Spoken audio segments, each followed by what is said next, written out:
When this 28-year-old woman took a selfie, she never imagined it would end up saving her life.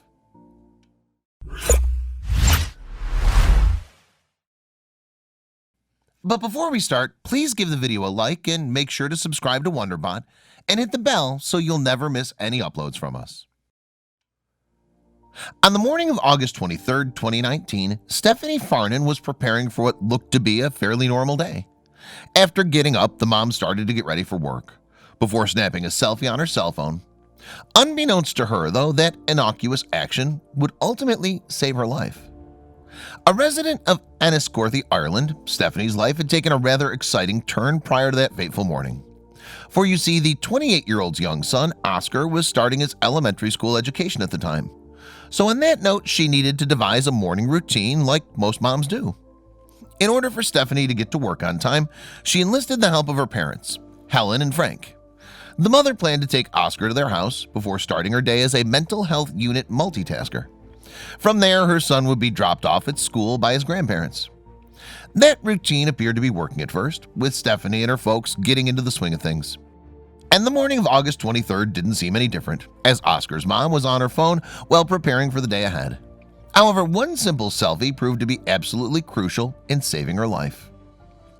However, in February 2016, a shocking story emerged in Great Britain after a woman took a rather unorthodox selfie at work. Nadine Rash is a resident of Kent, England, and when she took the picture, she worked for a local optometrist.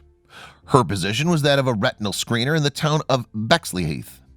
Given Rash's experience at the optometrist, she felt the need to use one of the retinal cameras for herself. She was having problems with her left eye at the time, so she decided to check it out with the aforementioned tool. In the end, it was a decision that potentially saved her life. Speaking to the Association of Optometrists website, Rash recalled what happened next. On photographing my left eye, she said, I saw instantly that my optic disc was incredibly swollen, undefined, and had inflamed hemorrhages. In the screener's mind, that could only mean one thing, as we're about to discover. Rash continued, I was shocked to see what looked like papilledema, swollen optic nerves, something which is potentially life-threatening if left untreated. After seeing it, I rushed at one point to my colleagues who confirmed the severity of the symptom. At that stage, the colleague in question revealed a bit more. Once Rash looked over the selfie, she took it to a man named Gordon Lett, who was a director at her optometrist's office. After he saw the picture, Lett then urged the Kent resident to seek help at another facility. Eventually, he sent her off to King's College Hospital in London. Optometrists are trained to identify abnormalities with vision and general health. Lett told the medical website of his profession, it's part of our daily routine. On seeing Nadine's selfie, it was clear she had papilledema. Periodic examinations can pick up a lot of these problems before they become more serious. From there, Rash underwent a couple of tests at the hospital to find out what was causing the swelling. Thankfully for her, the doctors ruled out the possibility of a brain bleed or tumor, but the diagnosis was still fairly serious. The screener was suffering from a condition known as idiopathic intracranial hypertension. As explained on the National Health Service website, intracranial hypertension, IH, is the medical name for a buildup of pressure around the brain. It can come on suddenly, for example, as the result of severe head injury, stroke, or brain abscesses. This is known as acute IH. It can also be a persistent, long-lasting problem known as chronic IH. Regarding the condition, if a cause can't be determined by doctors, then the issue is referred to as idiopathic IH. And that's the position Rash found herself in at the hospital. Following the diagnosis, she stayed there for the rest of the evening before heading back home the next day. Rash was subsequently provided with some medicine by her physicians to help lessen the excess fluid in her body. In the end, the medication did its job and brought down the swelling considerably.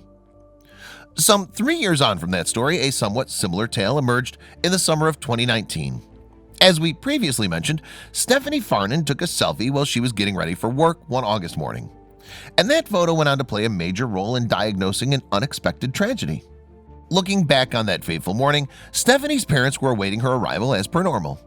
However, the Enniscorthy resident didn't turn up, leaving Helen and Frank a little concerned. From there, the latter made his way over to her house as he looked to check on his daughter and grandson. Unfortunately for Frank, nothing could prepare him for what transpired next.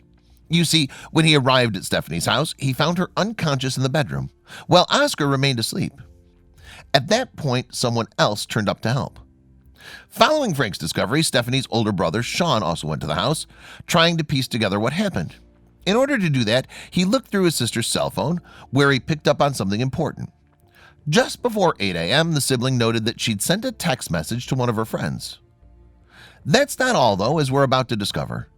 Sean also found that selfie that Stephanie had taken that morning, which was snapped at 8:21 a.m., mere minutes before Frank arrived.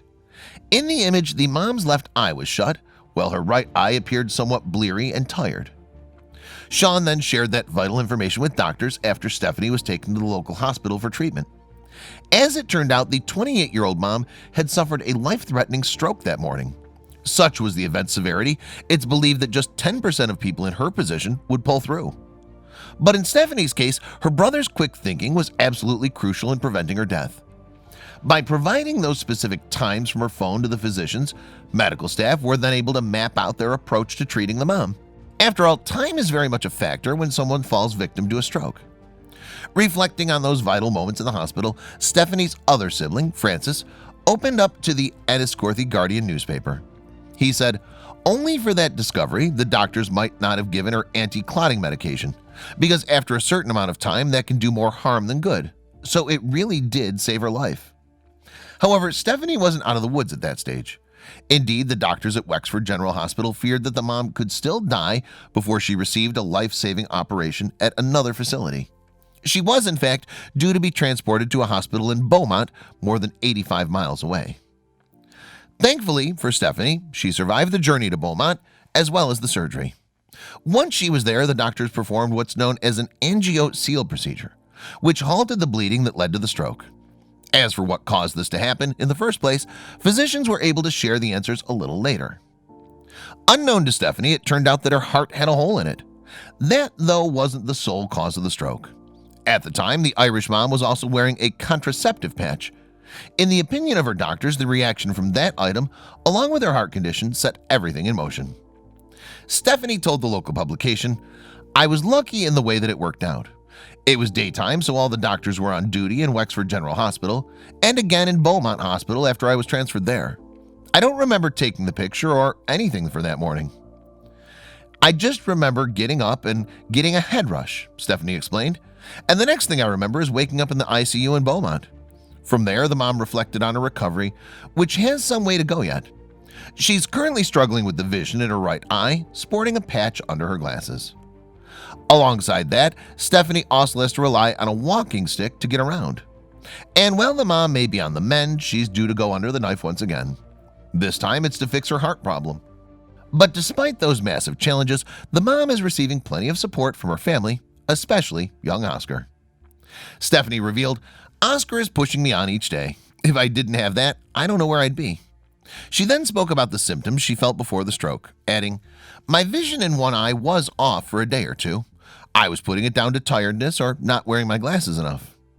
I didn't think it was some kind of thing to go to the doctor about," Stephanie admitted. Furthermore, another hurdle has been placed on the 28-year-old's road to recovery.